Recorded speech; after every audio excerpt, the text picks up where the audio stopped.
What is happening at the eastern border of Ukraine? It's true that Russia is increasing its troops and that war vessels have been spotted in the Black Sea. Welcome up!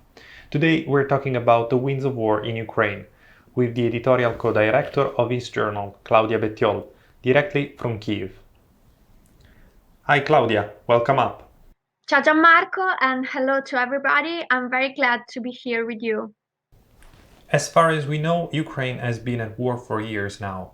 The first question is then, what type of escalation are we talking about? In eastern Ukraine, the conflict, which has already caused over 14,000 deaths since 2014, seems to be going through another phase of tensions. The last month, the violation of ceasefire in Donbas and the Russian troop movements along the Ukrainian borders have increased the fear of a new escalation that could lead to a new conflict. Nobody knows what will happen as Russia continues a massive military build-up near Ukraine's borders, the Black Sea and Crimea, the peninsula annexed by Moscow in 2014. While the more optimistic view is that Putin is just bluffing and intends to test Joe Biden's administration and friendship with Kyiv, some experts are afraid that the conflict will explode. The worst-case scenario is the outbreak of a new war. Can you give us your first impression from Kyiv? As usual, propaganda has a main role in this hybrid war.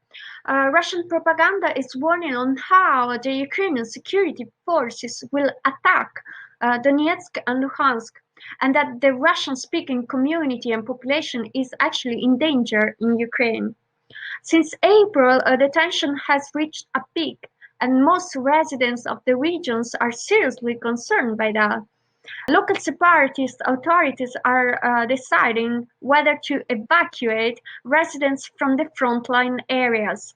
Since March, in order to find a refuge, some residents have begun to gradually move and leave in all directions, including Russia and the city centers of Donetsk and Luhansk. Others won't leave at all. But it's not that easy to leave now these occupied territories. Why?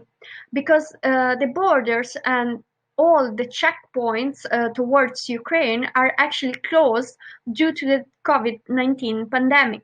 Territories under Kyiv's control feel threatened and unsecure too. In Kyiv, where I actually live, the local authorities have released an updated map of underground shelters that can be used in case of emergency situations.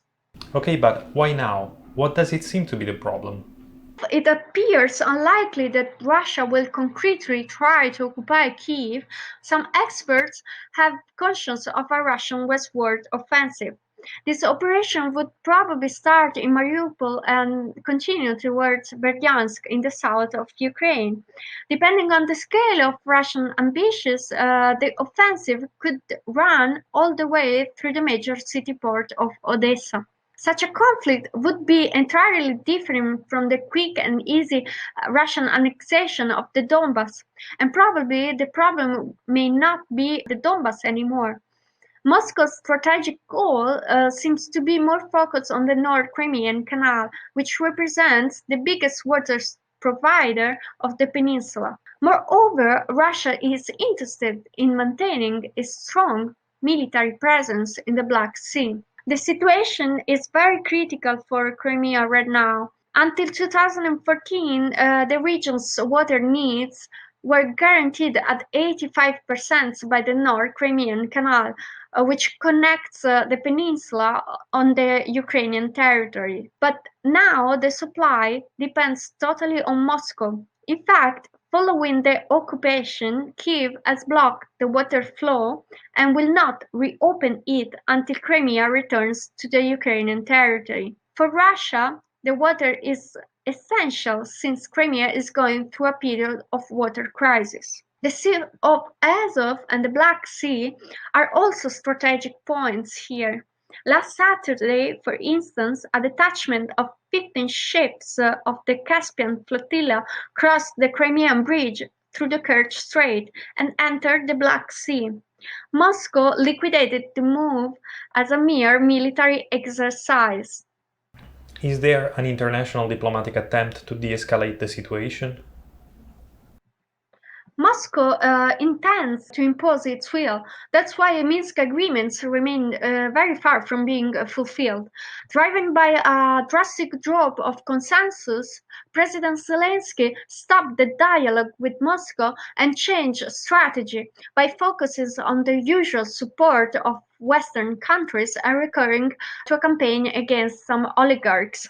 Last February, for instance, he banned broadcasts by three pro-Russian TV stations and imposed sanctions on Viktor Medvedchuk, a Ukrainian politician that is believed to be very close to Vladimir Putin and who was at the beginning the leader of the Minsk Agreements delegation for Ukraine.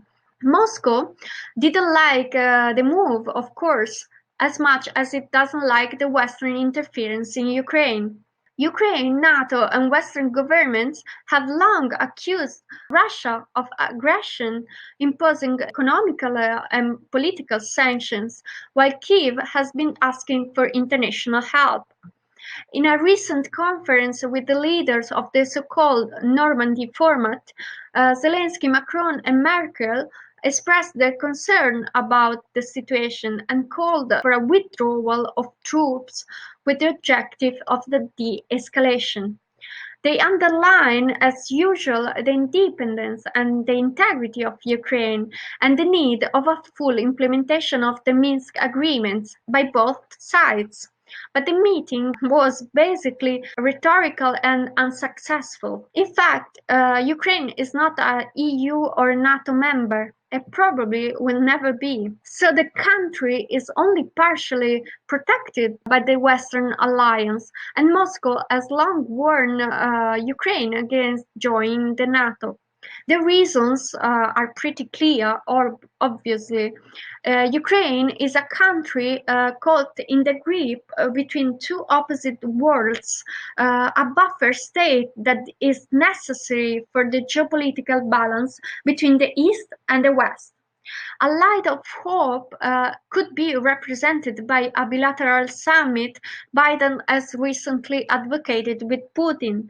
The Kremlin seems to support the idea of organizing a Russian-American summit as the bilateral format will cut Kyiv out of the negotiations. But Biden is not just seeking conciliation. 2 days after proposing the summit, he imposed sanctions on dozens of Russian individuals and entities accused of meddling in US elections and hacking the US government. Based on what we know today, would you outline for us possible future scenarios?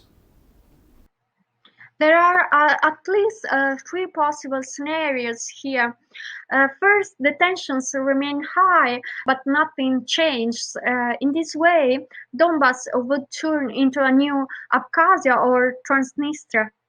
Second, we would witness a full-scale invasion of Ukraine that would attempt to establish a corridor between Russian-controlled Crimean territories and separatist-held territories in Donbass.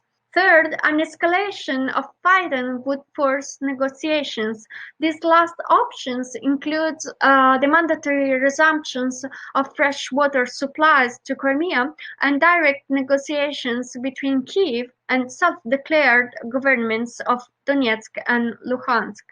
Demands that actually Moscow has been making since the war began in 2014. Apparently, the conflict in Donbass cannot be solved or totally frozen without concessions from Kyiv outside the Minsk format. Thank you very much for your insight, Claudia. It was great having you. Thank you, Gianmarco, and thank you all for listening. Bye bye from Kyiv. I'm Understanding Politics. Thank you for watching.